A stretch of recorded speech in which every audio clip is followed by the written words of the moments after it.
Imaginez une Terre si reculée, si farouche, qu'elle semble avoir tracé une frontière invisible entre elle et le reste de la planète. Un morceau de monde qui échappe au radar du tourisme de masse, suspendu dans une temporalité qui bouscule toutes nos certitudes occidentales. Bienvenue dans la Corne de l'Afrique. Bienvenue en Somalie. Rien que ce nom évoque instantanément des images de chaos, de récits de piraterie maritime dignes des plus grands films hollywoodiens et de paysages désertiques à perte de vue. Mais si on laissait de côté les gros titres des journaux télévisés pour plonger dans la réalité brute, fascinante et profondément humaine de ce territoire méconnu, ici, sur ce bout de continent bordé par l'océan Indien et le golfe d'Aden, la vie ne se calque pas sur la modernité technologique ou le confort globalisé.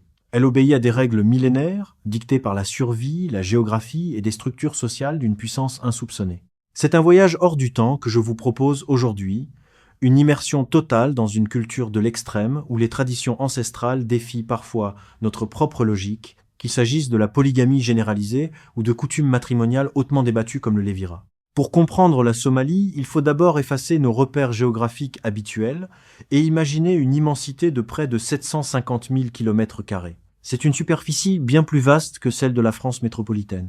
Pourtant, là où l'Hexagone affiche une densité de population élevée, avec des infrastructures interconnectées, la Somalie se caractérise par un vide immense, une immensité sauvage où la densité dépasse à peine la quarantaine d'habitants au kilomètre carré. Cette répartition humaine ne doit rien au hasard. Elle est le reflet direct d'un climat impitoyable et d'une géographie de contraste, balayée par des vents arides, des chaleurs de plomb et des sécheresses cycliques qui mettent les organismes et les volontés à rude épreuve. Les grands centres urbains comme Mogadiscio, la capitale historique, Hargeisa ou Bosaso concentrent une part majeure de la population sédentaire, tandis que le reste du territoire appartient au silence, aux dunes et aux pistes poussiéreuses, où ne s'aventurent que ceux qui ont appris à lire les secrets du désert. Ce vide apparent cache pourtant une richesse humaine inestimable, portée par le peuple somali.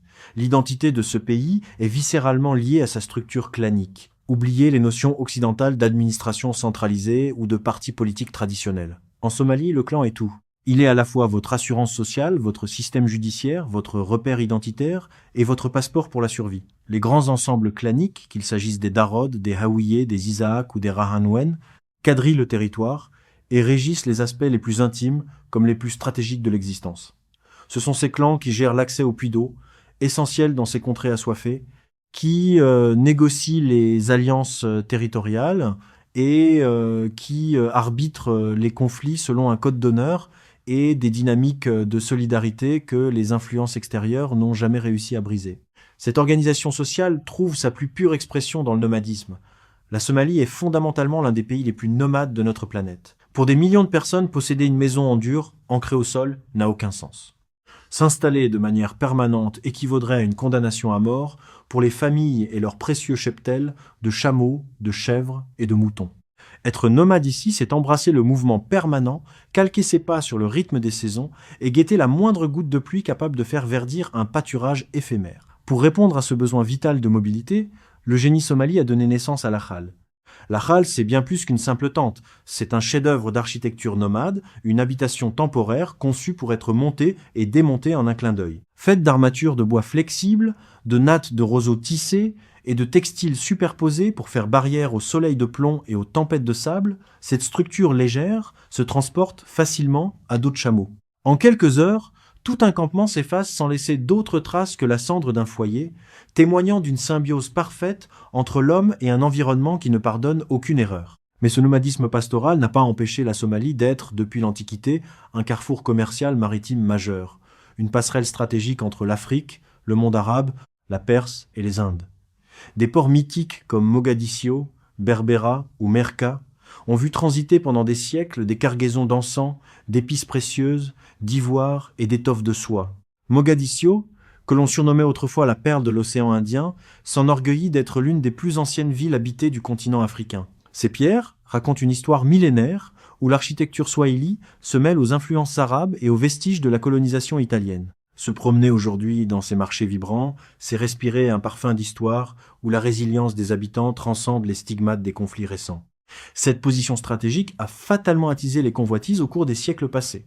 La période coloniale a cruellement morcelé cette nation homogène par la langue et la religion. Le nord est tombé sous protectorat britannique, le sud sous domination italienne, tandis que la France s'installait à Djibouti et que l'Éthiopie voisine revendiquait les plaines de l'Ogaden. Cette fragmentation historique, dont les conséquences se font encore sentir aujourd'hui dans l'organisation politique et les infrastructures, n'a pourtant jamais altéré l'unité culturelle somalie, cimentée par l'adoption précoce de l'islam. La religion musulmane, introduite par les marchands arabes il y a plus de 1000 ans, s'est superposée aux coutumes claniques pour dessiner le paysage social actuel. C'est dans cette intersection unique entre foi religieuse et pragmatisme de survie que s'ancrent des pratiques qui surprennent souvent les observateurs extérieurs, à commencer par la polygamie. En Somalie, la polygamie est une réalité courante et parfaitement intégrée. Un homme peut y épouser plusieurs femmes, non pas par simple caprice personnel, mais parce que le mariage y est envisagé comme un outil de consolidation économique et d'alliance stratégique entre familles.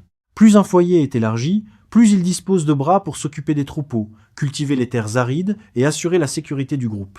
Bien entendu, la règle d'or reste la capacité financière de l'époux à subvenir équitablement aux besoins de chaque foyer, offrant ainsi aux femmes, dans de nombreux cas, un droit de regard et de décision face aux propositions matrimoniales. Cette recherche constante de sécurité et de cohésion collective face à la précarité explique pourquoi des traditions extrêmement anciennes, parfois jugées controversées ailleurs, restent fermement en vigueur. C'est le cas du lévirat, localement lié à des concepts de solidarité familiale stricts. Cette coutume impose ou propose à une veuve d'épouser le frère célibataire de son défunt mari. Pour un regard occidental, cela peut sembler une contrainte archaïque, une négation du choix individuel. Mais si on chausse les lunettes d'un nomade de la Corne de l'Afrique, la perspective change radicalement. Dans un environnement aussi hostile, une femme seule, avec des enfants, s'expose à une vulnérabilité extrême. Le lévirat fonctionne alors comme un filet de sécurité sociale traditionnel. Il garantit que la veuve ne sera pas chassée, que les biens de la famille et les animaux ne seront pas dispersés hors du clan, et que les orphelins continueront d'être élevés et protégés par un homme partageant le même sang et les mêmes obligations morales. C'est une stratégie de survie collective où le groupe prime systématiquement sur l'individu, une logique que l'on retrouve d'ailleurs sous d'autres formes dans diverses cultures à travers le monde, des plateaux du Tibet aux steppes de Mongolie. Cette dureté de la vie exacerbée par une pauvreté économique endémique et un isolement international prolongé, a poussé certaines communautés vers des voies beaucoup plus sombres et dangereuses. Impossible d'évoquer la Somalie sans aborder le phénomène de la piraterie, qui a défrayé la chronique internationale à la fin des années 2000. Avec plus de 3300 km de façade maritime, la Somalie possède le plus long littoral d'Afrique continentale. Lorsque l'État central s'est effondré et que des flottes de pêche industrielles étrangères ont commencé à piller illégalement les eaux somaliennes, privant les pêcheurs locaux de leur unique moyen de subsistance, la colère a grondé. Ce qui n'était au départ qu'une tentative de protection artisanale de leurs eaux territoriales s'est rapidement transformé, sous l'impulsion de syndicats du crime et de complicités claniques, en une industrie lucrative de prise d'otages et de demande de rançon. Tout le monde se souvient de l'affaire du MV Maersk Alabama en 2009, où le capitaine Richard Phillips fut capturé par de jeunes pirates somaliens à bord de frêles embarcations rapides, un épisode de haute tension mondialisé qui a inspiré le célèbre film hollywoodien Captain Phillips avec Tom Hanks. Derrière le grand écran et le sensationnalisme, la réalité sur le terrain reste celle de jeunes hommes issus de villages côtiers oubliés, prêts à risquer leur vie face aux marines de guerre internationale pour extirper de quoi nourrir leur famille dans un pays privé d'opportunités économiques. Face à un tel tableau, on pourrait légitimement penser que la Somalie est une terre de désolation. Ce serait une immense erreur. C'est aussi un territoire d'une vitalité culturelle et d'une richesse naturelle à couper le souffle. Prenez le marché aux chameaux de Bourao, situé dans la région autonome du Somaliland. C'est tout simplement l'un des plus grands théâtres commerciaux à ciel ouvert de la planète. Chaque semaine, des milliers de dromadaires y changent de main dans un brouhaha fascinant de négociations intenses, de poignées de main rituelles et d'échanges de regards acérés. Ici, le chameau n'est pas un simple animal. C'est la monnaie ultime, le thermomètre de votre richesse, la dot indispensable pour un mariage prestigieux et le trésor le plus sacré d'une vie de nomade. La nature somalienne, bien que malmenée par le climat, recèle également des trésors écologiques uniques. Les amateurs de grands espaces et de faune sauvage y découvriraient, s'ils s'y aventuraient, le béra, une petite antilope aux oreilles immenses, endémique des zones rocheuses du Nord, capable de survivre des mois entiers sans boire une seule goutte d'eau, tirant son hydratation de la rosée et des plantes du désert. Plus à l'est, la péninsule de Hafun, point le plus oriental du continent africain, offre un spectacle grandiose où les falaises abruptes plongent dans les eaux tumultueuses de l'océan Indien, servant de refuge à des milliers d'oiseaux migrateurs et à des communautés de pêcheurs traditionnels dont le mode de vie n'a pas bougé d'un iota depuis des générations. Alors, je sais ce que vous vous dites derrière votre écran. Est-ce qu'on peut vraiment voyager en Somalie aujourd'hui? Est-ce que c'est de la folie pure ou une aventure accessible? La réponse demande de la nuance. Si le sud et le centre du pays, y compris certaines zones autour de Mogadiscio, restent soumis à de réels défis sécuritaires et nécessitent des escortes armées privées et une logistique lourde, d'autres régions, comme le Somaliland au nord, offrent un visage radicalement différent. Cette république autoproclamée, bien que non reconnue par la communauté internationale, jouit d'une stabilité politique et d'une sécurité remarquables. Les voyageurs intrépides et les grands reporters s'y rendent pour explorer les peintures rupestres millénaires de Lasgil ou arpenter les rues paisibles de Hargeisa en toute tranquillité, accompagnés de guides locaux passionnés. Le coût de la vie y est d'ailleurs dérisoire pour un visiteur étranger. On peut se loger pour quelques dizaines de dollars par nuit, savourer un repas copieux à base de viande de chameau et de riz épicé pour moins de 10 dollars, et s'offrir les services d'un guide expert pour une fraction de ce que coûterait un safari n'importe où ailleurs.